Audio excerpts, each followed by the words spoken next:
প্রিয় শিক্ষার্থীরা, আজকের আইসিটি ভিডিও ক্লাসে তোমাদের সবাইকে আমন্ত্রণ জানাচ্ছি। আজকে তোমাদের বইয়ের পঞ্চম অধ্যায় প্রোগ্রামিং চ্যাপ্টারে সি প্রোগ্রামের বেসিক ধারণা নিয়ে একটু আলোচনা করব এবং তোমাদেরকে ব্যবহারিক দেখাবো। তোমাদেরকে এটার জন্য তোমরা সি প্রোগ্রামের কোডগুলো লিখতে হলে তোমাদেরকে কোড ব্লকস তোমাদের কম্পিউটারে ইনস্টল করতে হবে। আমার কম্পিউটারে আমি এটা ইনস্টল করে রেখেছি। এটাকে এখন এখান থেকে ওপেন করলে আমি কোড ব্লকসে লিখতে পারবো। তো দেখো, এখানে ফাইল, নিউ, এমটি, একটা এমটি ফাইল নিতে হবে। এর মধ্যে আমাদেরকে কোডগুলো লিখতে হবে। আচ্ছা, কোড ব্লকটা, এই যে কোড ব্লকসে আমরা সি প্রোগ্রামের কোডগুলো লিখবো, এই কোড ব্লকস হচ্ছে একটা free open source platform. C program run করতে যে কম্পাইলার লাগে সেগুলো কোড ব্লকসে থাকে। তারপরে দেখো, আমরা একটা প্রোগ্রামের যে বেসিক জিনিসগুলো ওগুলো একটু টাইপ করি। দেখো, হ্যাশ ইনক্লুড। আচ্ছা, প্রোগ্রামটি প্রথমেই কিন্তু শুরু হবার আগে সেভ করে নিতে হবে।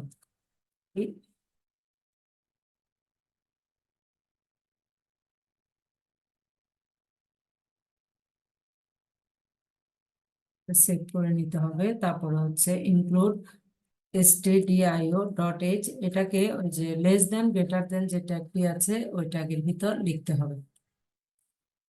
আচ্ছা, এখানে stdio, এটা হচ্ছে std মানে হচ্ছে স্ট্যান্ডার্ড ইনপুট আউটপুট, আর ডট এইচ মানে হচ্ছে এটা একটা হেডার ফাইল, এই জন্য ডট এইচ হচ্ছে এটার এক্সটেনশন, ডট এইচ। আর হচ্ছে হ্যাশ ইনক্লুড। আচ্ছা,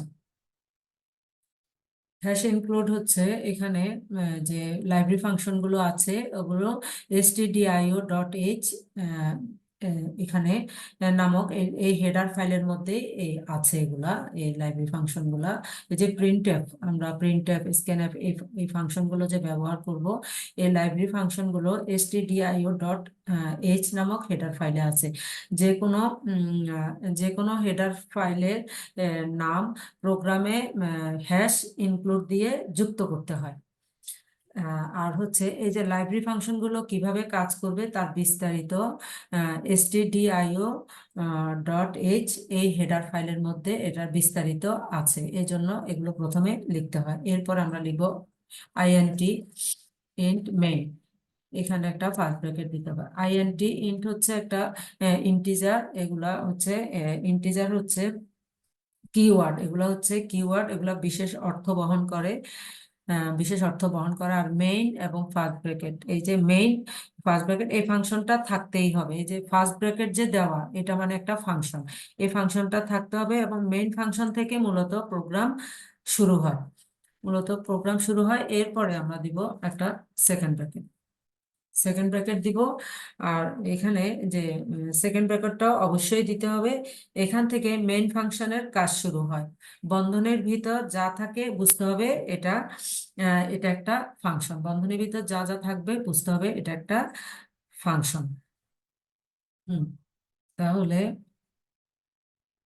এরপরে আমরা এখানে প্রিন্টএফ, আমরা যে কোনো একটা লেখা প্রিন্ট দেখতে চাচ্ছি, এজন্য আমি এখানে একটা প্রিন্টএফ লিখলাম।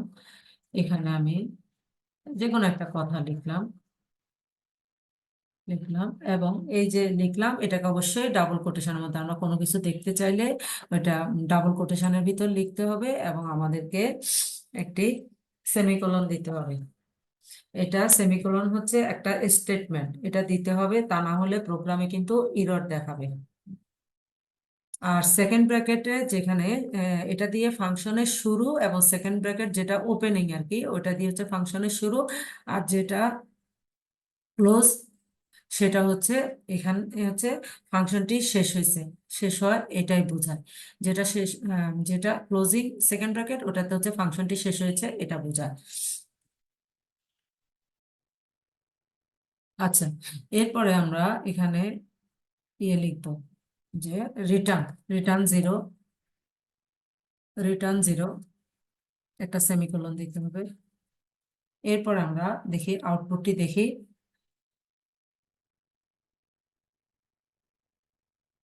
আচ্ছা, এখানে বিল্ড অ্যান্ড রান, দেখো, বিল্ড এন্ড রান দিলে আমাদের আউটপুটটি আমরা এখানে প্রিন্ট দেখতে পাবো যে ওই যে হ্যালো ওয়ার্ল্ড লিখেছি, এই যে এটা আমরা আউটপুটটি দেখতে পাচ্ছি। এবং এখানে দেখো আমরা এর সাথে আরো কিছু কথা আসছে, আরো কিছু লাইন বাড়তি লিখে আসছে হ্যালো ওয়ার্ল্ড ছাড়াও। এখন আমরা যদি এই লেখাগুলো দেখতে না চাই, এবং হ্যালো ওয়ার্ল্ড কথাটি একেবারেই লাইনের উপরে আসছে, এটা যদি আমি আরেকটু নিচে দেখতে চাই, তাহলে আমাকে মানে লাইনটা ব্রেক দিতে চাচ্ছি, তাহলে কি ধরনের পরিবর্তন করতে হবে একটু দেখো তোমরা প্রোগ্রামের মধ্যে।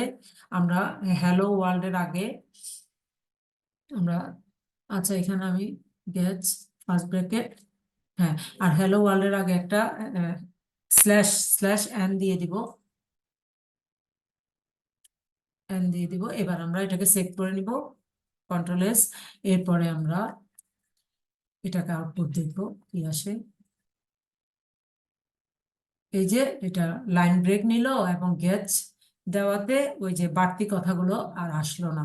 তাহলে তোমরা বুঝতে পেরেছো যে রিটার্ন 0 দিলে কি রকম আসে আউটপুটটি, এবং রিটার্ন 0 না দিয়ে যদি আমরা গেটস দিই তাহলে কি রকম আসে, এটা তোমরা বুঝতে পারলে। আর ওই যে লাইন ব্রেক দিলাম, লাইন ব্রেক দেওয়াতে হ্যালো ওয়ার্ল্ড কথাটি একেবারে উপরের দাগের সাথে না এসে একটু নিচে আসলো।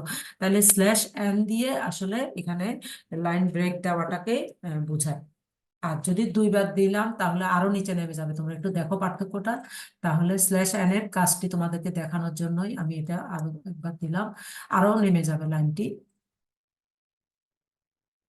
বিল্ড এন্ড রান, এই যে আরো নেমে গেছে। তাহলে তোমরা বুঝতে পারলে যে স্ল্যাশ এন দিলে যে লাইন ব্রেক লেখাটি আরো নিচে নেমে যাবে। এবং রিটার্ন জিরো দিলে যে ওই যে হ্যালো ওয়ার্ল্ডের সঙ্গে আরো দু চারটি লাইন লেখা বেশি আসে। দেখো আরো একবার দেখাচ্ছি তোমাদেরকে আমি। রিটার্ন 0, বিল্ড অ্যান্ড রান, এই যে এটার সাথে আরো কিছু বাড়তি কথা লিখে আসে। তো এগুলো যদি দেখতে না চাই তাহলে আমরা গ্যাচ লিখলে গ্যাচের সাথে ফার্স্ট ব্র্যাকেট দিতে হবে, সেমিকলন দিতে হবে। গ্যাচ দিলে তাহলে আর বাড়তি কথাগুলো আসবে না।